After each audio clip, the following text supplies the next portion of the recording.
Welcome back folks to Anthony Fong Fishing, and today I will be showing you how I made this PVC pipe camping setup for a minivan, so stay tuned, you don't want to miss this.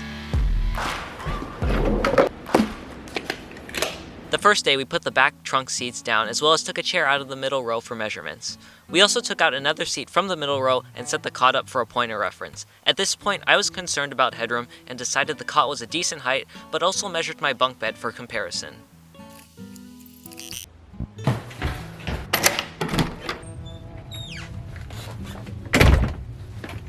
The next day we decided to change the pipe frame design and also tried putting certain things under the cot like the cooler and the toilet.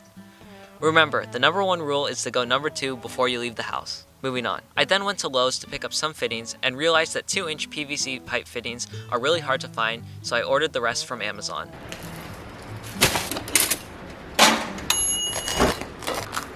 The third day I had breakfast and took out the final seat from the back. Not much else was done today because I had to pick up Grandma from her doctor appointment. At least we got McDonald's after.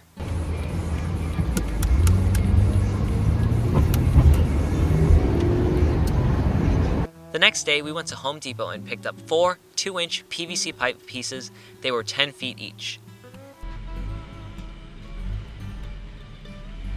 The next few days were the assembling process. We cut one leg with these 2-inch PVC pipe cutters and then recalculated and changed the design yet again. Then we woke up and cut the rest of the pieces and put one of the width lengths together. The next day we picked up a 1/2-inch piece of plywood and had them cut it to size at the store. We then started to assemble the frame and part of the legs. Since we wanted the bed level, all the legs are different sizes since the van floor is naturally uneven. The next day, we continued on with the legs and I cut them to size. I then took the 2 pieces of plywood and filed down the rough corners and then cut and stapled some rug that we got at the store. Do the corners first and then stapled the excess down. And I decided to have the plywood in 2 sheets, so if it is only one person camping, they can move one of the sheets and be able to sit up or store containers that are taller than the frame in the bed itself. We then took the discard piece of plywood that was left over, and this is going to be a platform for muddy shoes and other dirty things that you don't want to track into the bed. The back legs will also rest on this piece, so we used a wire coat hanger and curved it to the curve of the car to use as a template for the wood, and then traced it using a jigsaw and rounded out the corners. And as you can see, it turned out great. The final day, we stapled the excess carpet around the wood from earlier and it fits right into the back of the van. Please note that you can just put a rug here instead if you want. It's just that we had the extra plywood and rug discard pieces, so I wanted to put them to good use, and I think the color matching turned out really good. And just like that, folks, we have the last piece of the wood coated in the rug, even the corners. It turned out really good. But here it is, the completed mini van camper. How awesome does that look? Shoes off, just like Union's house, right guys? Actually, all jokes aside, we're probably going to be traipsing muddy boots in here and putting on that little discard board. But that's what it was all about, actually.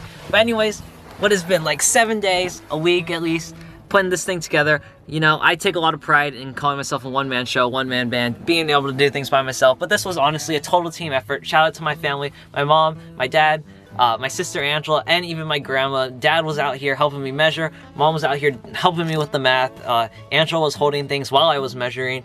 And actually, Grandma was helping with the carpet because we were kind of confused on how to round the corners or just fold it over the corners nicely. But it turned out great. This design was not what it was a week ago today. Actually, my dad and I, we were staying up late in the nights, like, I say late, probably around like 10 o'clock or something. We were changing the design. A lot of changes in the design. We probably made at least like 100 changes. But I wouldn't have had it any other way. It turned out great.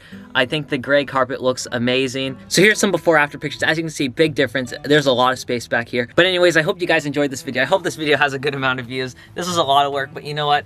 If even only my grandma watched this, it would have been worth it to do this whole thing.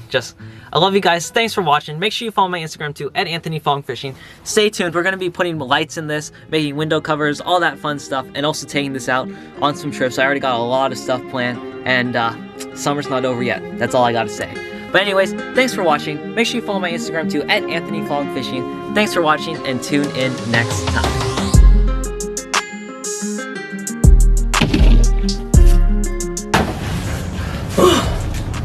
How's it work?